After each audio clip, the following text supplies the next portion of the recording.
up, darlings? Epic Vic here reporting on the scene. Today, I'll be talking about the oxides of nitrogen, and I hope you enjoy this video and that none of you fall asleep on me, okay? So, let's get started. Oh, wait, I actually wear real glasses. Just a sec. Before we begin, I must introduce our two main elements. It would be improper if I didn't. We gather here today, thanks to Dmitry Mendeleev, to join two wonderful gases together. Nitrogen, the seventh element, with a molar mass of 14.01 grams per mole, and oxygen, the eighth element, with a slightly heavier molar mass of 16 grams per mole. It's so beautiful, the bond they share. I'll go very bond.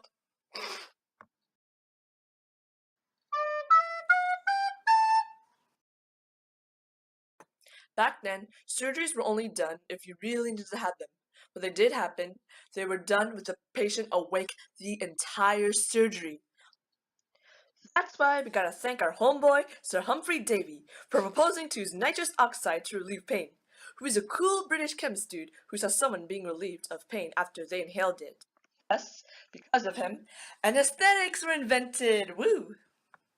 Ah, aesthetic. No. I am not talking about the Instagram or Tumblr posts. I am talking about the drug. Anesthetics are drugs that make someone lose feeling of their bodies completely or partially. They're given to patients to give them a painless surgery, and the effects can last from 12 to 24 hours. See, our sense of touch is one of the 5 main senses connected through our nervous system. Nerves send electrical signals that go to our brain, relaying instructions and information to send to other parts of our bodies. The closer the nerve is to your brain, the more quicker you would feel and respond to that pain.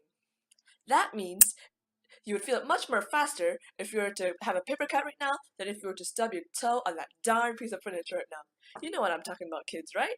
I know how to test out that theory. There are 2 types of anesthetic: general and local. General anesthetic makes one go unconscious, while local anesthetic numbs one part of the body. There are 2 ways anesthetic can be administered. The first way, through an injection, with the liquid going straight into the bloodstream, and this other way is the inhalation of the gas. That brings us to our first molecular bond.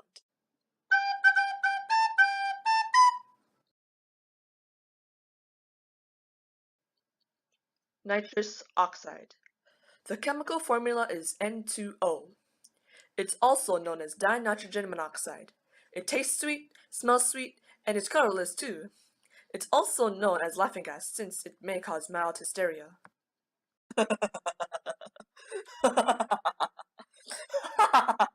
Is that gas you inhale in those dental surgeries. Be warned, however, inhaling this gas for a long period of time will ultimately cause death. Literally, you could die of laughter. Please don't. This is one of mankind's greatest inventions. Whipping cream. See this?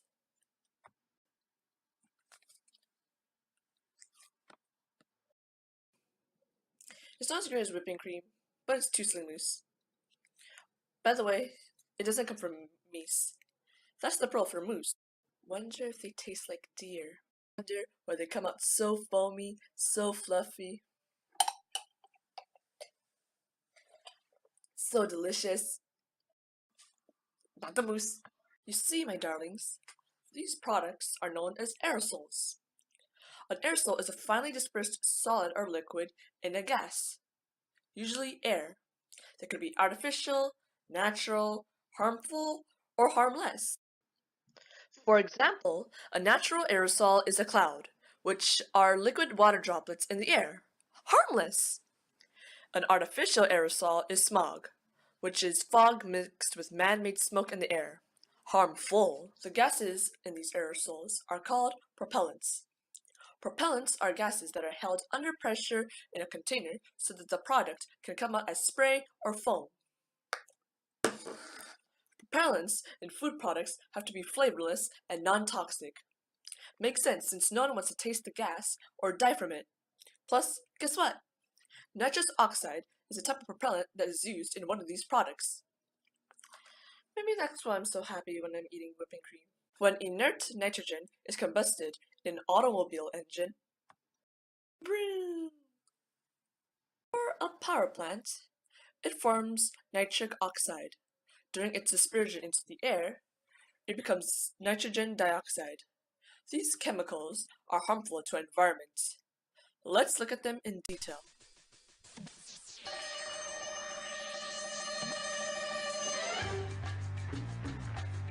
Nitric oxide, aka nitrogen monoxide. Formula is NO, just like how I feel about this chemical. It's a colorless and toxic gas. Well, not every bad. There's gotta be some good, right?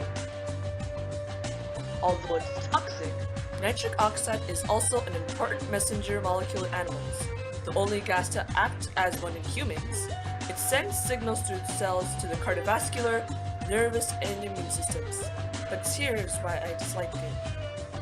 It's a serious air pollutant. Now, here's the accomplice.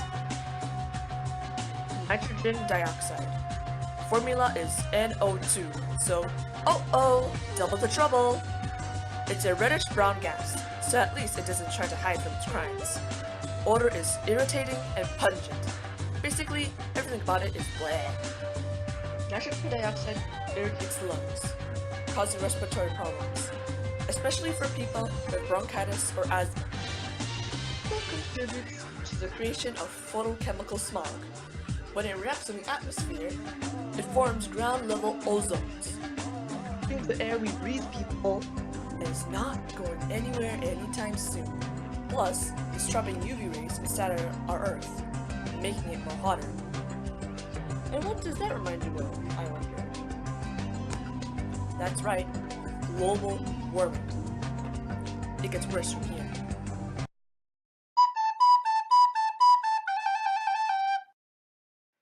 When nitrogen dioxide mixes with water vapor, it becomes nitric acid. The chemical formula is HNO3. Nitric acid contributes to acid rain. Acid rain acidifies bodies of water, destroying ecosystems with the change of acidity level, killing living things and making the area uninhabitable. On land, nitric acid harms crops and trees and pollutes the soil. Ecosystems are wrecked, the food we eat gets contaminated, our already limited freshwater source gets contaminated, and the trees that help convert carbon dioxide into oxygen gas are dying, so more greenhouse gases escape. Plus, acid rain is dangerous. It can burn skin. Nitric acid also causes, upon contact, fabrics to fade, corrodes buildings and metals, and degrades the quality of rubber. It's a scary, deadly chemical. So, as concerned earthlings, what can we do to help?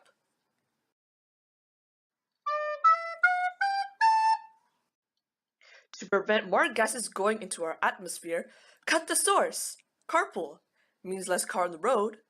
Public transit, cities made them for a reason. Bike, if you're going for manpower and not gas power. You'll get a good workout too. They're growing. Same goes for rollerblading, skateboarding, or scootering. And the classic one our ancestors have used way before the invention of cars and even bikes. Walking. If you feel like it, you can also jog, run, skip, and gallop. Remember these? Eventually, these cans are going to run out, no matter how much you want and love these chemicals. Recycle. I repeat, recycle. You absolutely 100% do not want these going in your trash can. Read the label.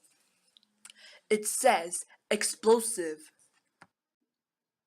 It's like throwing batteries in the garbage. Only the consequences would be much more catastrophic.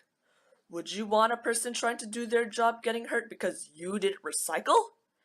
As I say this, I am telling you right now to never ever puncture your aerosol cans. They will explode if you dare and you will get hurt. Puncturing a can should be done by no one but a certified recycler. So don't do it yourself. Ask your best friend, your annoying brother, your worst enemy, your mother, your chemistry teacher, no one. unless that's your job. Please, don't be stupid. Also, the Canadian government is monitoring our air quality through the federal law enforcement of the Canadian Environmental Protection Act of 1999. Guys, be good to the environment, because we're the ones living here, and we got nowhere to go. And when we do go, like, die, there's still gonna be the people of the future left behind on this earth. And you, me, no one wants to be remembered as the ancestor fool who didn't do anything to stop global warming from destroying our earth. No one does. Ladies and gentlemen, that is the end of my video. I hope you enjoyed it, and I hope you learned something from it. Hopefully none of you fell asleep on me during this video. And please, please, please be good to our environment. Thank you very much for listening, and I hope you have a wonderful day. Mwah.